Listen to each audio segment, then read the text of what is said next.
keputusan Amerika yang menyerang Yaman ini sembrono sekali, karena ternyata mereka tidak menunggu keputusan Kongres Amerika. Semakin Amerika ini brutal, sporadis melakukan serangan-serangan ke negara-negara Muslim, ke Palestina, ke Yaman, itu semakin mereka itu sedang sebetulnya menjatuhkan diri mereka ke dalam kubangan kehancuran.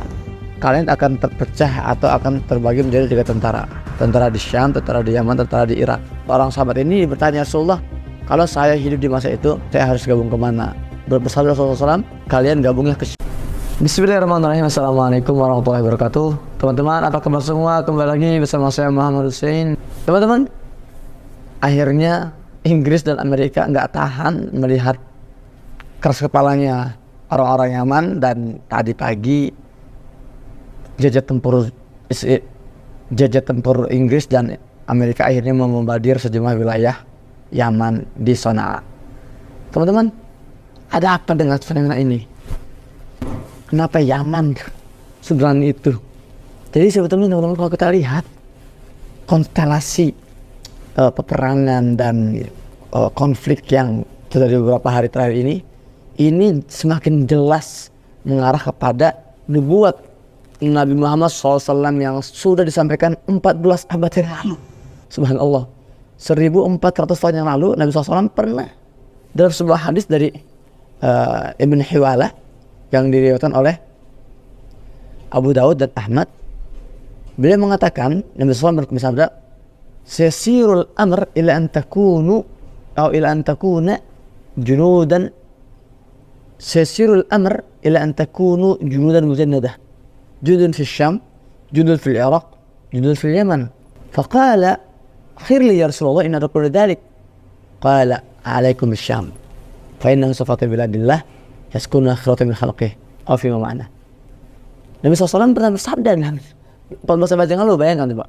Jadi semua hal yang terjadi di hari ini sudah pernah dibahas oleh Nabi SAW akan terjadi. Hadis tadi kalau saya terjemahin, akan tiba satu masa, kata Nabi SAW, kalian ini akan menjadi beberapa pasukan. Nah, kata Nabi, pasukan di Syam, pasukan di Yaman, pasukan di Irak. Kalau kita bicara pasukan di Syam ini, artinya Syam wilayah Palestina dan sekitarnya. Lebanon itu masih termasuk Syam. Suriah itu termasuk Syam. Yordania termasuk Syam. Jadi kata Nabi SAW, kalian akan terpecah menjadi 3 pasukan. Pasukan di Syam, pasukan di Yaman, pasukan di Irak. Dan hari ini kita semua disaksikan, ya, kita semua dipertontonkan. Memang sekarang di antara pasukan yang bergerak selain Gaza, selain Lebanon, ini adalah Yaman dan Irak. Yaman ini bergerak dengan melakukan berbagai aksi blokade lautnya. Kita lihat, subhanallah, Yaman ini bukan sebuah negara kaya loh, dan bukan juga negara yang kuat militernya. Jadi apa gunanya kita punya tentara yang orangnya kuat tapi nggak ada keberanian? Yaman sebenarnya nggak kuat-kuat banget, tapi mereka berani luar biasa.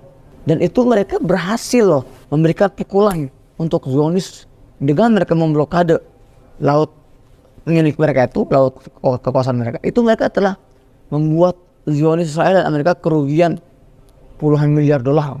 Luar biasa. Nah, itu di Yaman. Ada juga di Irak.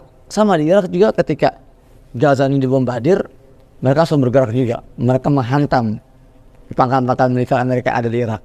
Kok Amerika yang jadi tahan-taman, yang jadi target? Karena memang kita semua melihat, kita semua menyaksikan, memang pembantaian Al-Gojonya hari ini Israel itu orang Zionis Al-Gojonya. Meskipun ada beberapa orang Amerika di situ juga, ada beberapa tentara Amerika dan Inggris dan beberapa negara Eropa ada. Tapi mayoritas itu orang Zionis. Nah, sementara donaturnya, promotornya, otak itu Amerika. Jadi sebetulnya kalau kita mau menghentikan serangan-serangan Zionis ke Palestina, itu Amerika itu yang harus kita benahi itu. Dan itu yang difahami oleh orang-orang Irak. Makanya orang-orang Irak ini mereka nggak segan, mereka menghantam, menekan Amerika dengan melakukan serangan-serangan ke kedutaan besar atau ke pangkalan militer Amerika di Irak. Begitu juga di Yaman.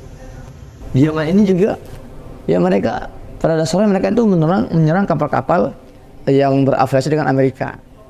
Yang tidak hanya diblokir tapi juga diserang. Itulah kenapa akhirnya Zionis Amerika dan Inggris akhirnya mereka nggak kuat dan mereka terpancing, akhirnya ratusan misil-misil pesawat tempur Amerika dan Inggris itu membombardir wilayah Yaman. Dan uniknya keputusan Joe Biden, keputusan Amerika yang menyerang Yaman ini sembrono sekali karena ternyata mereka tidak menunggu keputusan Kongres Amerika. Ini yang menjadi sekarang berkecamuk konflik dalam tubuh Amerika. Mereka sudah muak ketika uang pajak mereka ini digunakan untuk perang yang tidak berkesudahan, yang tidak berakhir. Perang di Afghanistan, perang di Irak, perang di Palestina, bahkan perang di Yaman hari ini. Semakin Amerika ini brutal, sporadis melakukan serangan-serangan ke negara-negara Muslim, ke Palestina, ke Yaman, itu semakin mereka itu sedang sebetulnya menjatuhkan diri mereka ke dalam kubangan kehancuran. Jadi itu sudah tidak bisa dihindarkan. Makanya semakin mereka berambisi untuk menguasai dan menundukkan negara-negara Muslim, semakin mereka itu sebetulnya sedang menghancurkan diri sendiri. Ini ada sebuah sesuatu yang tidak bisa dielakkan. Ya. Jadi kita semua sepakat bahwa suka tidak suka dengan kata kita, Palestina pasti merdeka, umat Islam pasti kembali kepada kejayaannya. Tapi sekarang pertanyaannya adalah di mana posisi kita ketika itu terjadi. Nah, kembali ke hadis yang tadi di awal. Ketika Nabi SAW mengatakan kalian akan terpecah atau akan terbagi menjadi 3 tentara. Tentara di Syam, tentara di Yaman, tentara di Irak. Nah, Ibn Hawalah ini seorang sahabat ini bertanya, Rasulullah, kalau saya hidup di masa itu, kalau saya merasakan langsung peristiwa di masa itu, saya harus gabung kemana? Saya harus gabung ke Syam kah, Yaman atau ke Irak?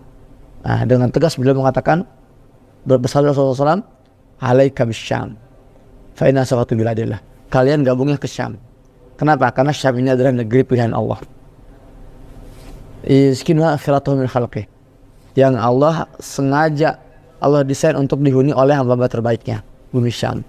Nah, ini teman-teman, ini juga jawaban buat kita semua. Hari ini kita melihat ada pasukan di Syam, pasukan di Yaman, pasukan di Irak. Kemana kita fokusnya? Kita ketika konteks ini, ketika kita bergabung, nggak mesti harus bergabung secara fisik, enggak. Tapi apa perjuangan kita, ya harta kita ini kemana kita fokuskan untuk perjalanannya? Ke Syam, di Palestina.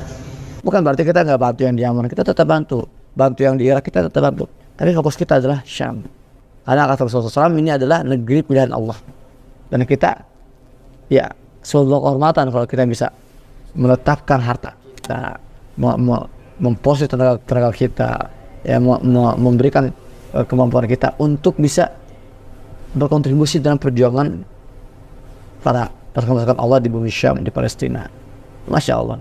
Sekali lagi, jadi semua fenomena ini, semua peristiwa-peristiwa ini, ya ini semua mengarah kepada apa? Kepada hadis Rasulullah SAW. Dan ingat, dalam hadis lainnya Rasulullah SAW bersabda, tidak akan terjadi hari kiamat sebelum umat muslimin akan memerangi orang-orang Yahudi dan kita akan menang. Ini sebuah kepastian. Sampai nanti orang Yahudi ini akan bersembunyi di balik pepohonan dan bebatuan. Pepohonan dan bebatuan akan bicara, wahai Allah yang muslim, ini Yahudi nama saya. Jadi buat kalian yang memiliki keyakinan bahwa hadis ini masih benar, maka ya udah, dari sekarang kita persiapkan diri kita. Kalau kita belum bisa bantu secara fisik, kita belum bisa kesana, kita kirimkan harta-harta terbaik kita untuk perjuangan di Palestina. Ya, baik teman-teman, demikian konten singkat hari ini. Berarti masih ada di wilayah Surabaya, di wilayah Sidoarjo sekitarnya. Bagi teman-teman yang hadir dan kajian kami, silakan. Pengumumannya ada di Instagram saya, baik Instagram yang 123 ya, karena semuanya Haji Bennett. Kalian follow aja semuanya agar terus update perkembangan terbaru seputar Palestina dan Baitul Maqdis. Teman-teman, jangan biarkan isu ini tenggelam. Jangan kasih kendor, teman-teman. Ya, keseriusan kita diuji sekarang ini nih. Ketika media-media Muslim sudah tidak lagi sudi memberitakan Palestina, sudah lelah membicarakan Palestina. Apakah kalian juga lelah? Apakah kita juga lelah? Ini semua kembali kepada sejauh mana kecintaan kita terhadap Baitul Maqdis. Kalau selama cinta kita palsu, maka wajarlah kalau kalian nggak bakal Allah. Tapi kalau memang kalian cinta kalian tidak palsu dan perjuangan kalian itu benar-benar original untuk Palestina, untuk Baitul Maqdis, maka tidak ada kata lelah, tidak ada kata lelah dalam kamus kita. Perjuangan kita harus terus berlanjut karena genocida itu belum berhenti. Ketika saya hanya sedang berjuang dengan kata-kata sekarang detik ini,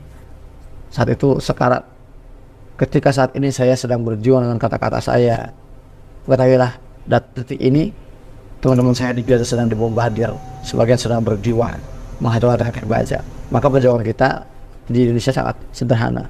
Saya yang bikin konten, tugas kalian yang share ke grup-grup WhatsApp, ke akun media sosial kalian, ya agar suara Palestina terus diperlukan dan maaf. Demikian, sampai jumpa di konten selanjutnya bersama saya Muhammad Hussein. Assalamualaikum warahmatullahi wabarakatuh.